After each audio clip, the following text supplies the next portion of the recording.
സായി ഇതിനു മുമ്പ് പ്രേതത്തെ കണ്ടിട്ടുണ്ടോ? അല്ലെങ്കിൽ ഏതെങ്കിലും സൂപ്പർ നാച്ചുറലിന്റെ അനുഭവം ഉണ്ടായിട്ടുണ്ടോ? ഇല്ല സർ. പിന്നെ ഒരിക്കലും കാണാത്തതോ മനസ്സിലാക്കാത്തതോ ആയ ഒന്നിനെ എങ്ങനെ തോൽപ്പിക്കും?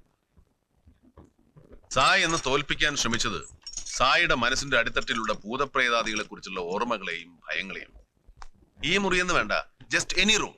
നമ്മൾ സ്ഥിരമായി കിടന്നുറങ്ങുന്ന ബെഡ്റൂമിനെ ചൂണ്ടി കാപ്പറയെ പോലൊരാൾ ഈ രാത്രി ഈ മുറിയിൽ ഒറ്റയ്ക്ക് കഴിയാമോ എന്ന് ചോദിച്ചാൽ ആരായാലും ഒന്ന് ഞെട്ടും. പിന്നെയല്ലേ ഭൂതപ്രേതാദികളുടെ ആവാസ സ്ഥലമെന്ന് ഈ വീട്ടുകാർ തന്നെ പ്രചരിപ്പിച്ചിരിക്കുന്ന ആ മുറി ചെന്ന് കിടക്കുന്നത്. കിടുകിടയല്ല, അടിമുടി വരയ്ക്കും. ഒരു ചാലഞ്ചിനും ആ ഭയത്തെ കീഴ്പ്പെടുത്താൻ പറ്റില്ല. മുറിയിൽ കിടന്നതും സായി സംഭരിച്ചു വെച്ച ധൈര്യം എല്ലാം ചോർന്നുപോയി. ഭയം നിങ്ങളെ കീഴടക്കി. പിന്നെ ഒരൊറ്റ ചിന്തയുള്ളൂ, എങ്ങനെയെങ്കിലും രക്ഷപ്പെടുക. ഒച്ച വെച്ച ആളെ കൂട്ടാനോ വന്ന വാതിലൂടെ പുറത്തു പോകാനോ അഭിമാനമുള്ള നിങ്ങളുടെ ബോധമനസ്സ് സമ്മതിച്ചില്ല. പക്ഷെ അകത്തൊട്ട് നിൽക്കാനും വയ്യ. You're in a self hypnotising stage. പിന്നെ നിങ്ങളെ നിയന്ത്രിച്ചത് മുഴുവൻ നിങ്ങളുടെ ഉപബോധ മനസ്സാണ്. അതുകൊണ്ടാണ് മുറിയിൽ നിന്ന് രക്ഷപ്പെട്ടതും തൊഴുത്തിൽ പോയി കിടന്നതൊന്നും നിങ്ങളുടെ ബോധ മനസ്സ് ഓർക്കാത്തത്.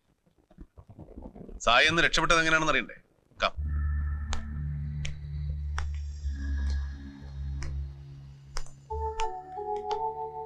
സായി, ആ വാതിൽ കണ്ടു? ആ വാതിൽ തുറന്നതായിട്ട് ഓർക്കുന്നുണ്ടോ? ഇല്ല. ഈ വാതിൽ തുറന്നാണ് സായി എന്ന് പുറത്തേക്ക് പോയത്. വരൂ.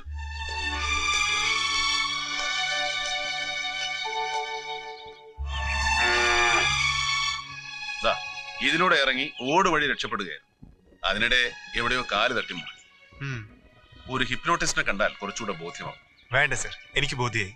പക്ഷേ ആ കുഞ്ഞെന്താ സർ ഒന്ന് കരയ പോലും ചെയ്യാത്ത? ആ കുഞ്ഞിന് അത്തരം ഓർമ്മകളോ മാനസിക ഭയങ്ങളോ ഒന്നും വിരിയാറായിട്ടില്ല. അതുകൊണ്ടാണ് യാതൊരു കൂസലും കൂടാതെ മുറിക്കകത്തിരുന്നത്. ഭയം നമ്മുടെയൊക്കെ ഉള്ളിലാണ്, പുറത്തല്ല.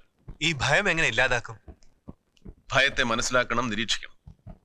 ഭയത്തിൽ നിന്നൊരിക്കലും ഒളിച്ചോടരുത്. അനുസരിക്കുകയും വരും. ശ്രദ്ധിക്കുക, ജസ്റ്റ് ഒബ്സർവ് ഇറ്റ്. അന്ന് ആ പൂജാമുറിക്കകത്ത് ഒരു മൂല നോക്കി നായ വല്ലാതെ ഓളിയിട്ടു. ആ മൂല നോക്കി തന്നെ സാറും കാപ്പറും എന്തോ കണ്ട് ഭയന്ന് മാറിയതുപോലെ തോന്നി. അതിന് കാരണം എന്താ? അത് റിഫ്ലക്സ് ആക്ഷൻ ആണ്, അലർട്ട്നെസ് എന്നും പറയും. നല്ലതുപോലെ ശ്രദ്ധിക്കാൻ കഴിയുന്നവർക്ക് മറ്റുള്ളവരെക്കാൾ സെൻസിറ്റിവിറ്റി കൂടും. എനിക്ക് അങ്ങനെ ഒരു അലർട്ട്നെസ് തോന്നാൻ കാരണം ആ മുറിയിലൂടെ ഏതെങ്കിലും ഒരു നെഗറ്റീവ് വൈബ്രേഷൻ ആവാം, അല്ലെങ്കിൽ ഏതെങ്കിലും ഒരു വൈറ്റൽ ബോഡിയുടെ പ്രസൻസ്. വൈറ്റൽ ബോഡി എന്ന് വെച്ചാൽ സൂക്ഷ്മ ശരീരം. അതിനെ എർത്ത് ബൗണ്ട് സ്പിരിറ്റ് എന്നും വിളിക്കാം. ആരുടെ വൈറ്റൽ ബോഡിയാ മുറിയിൽ? Maybe Mythili. കയ്യോ കാലോ മുറിച്ചു മാറ്റിയവരോട് ചോദിച്ചാൽ അവർ പറയും കുറെ കാലത്തേക്ക് ആ അവയവങ്ങൾ അവിടെ തന്നെ ഉള്ളതായി തോന്നിയിരുന്നു.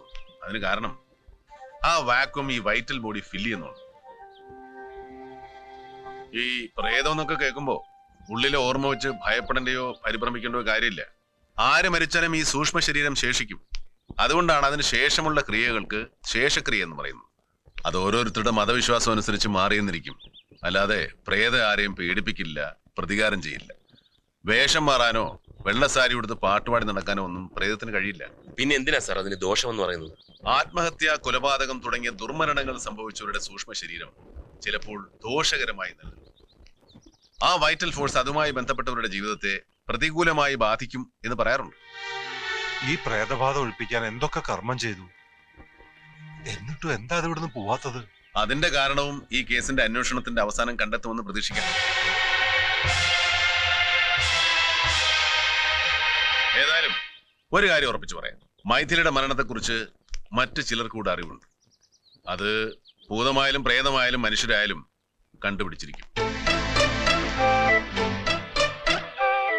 That's our job.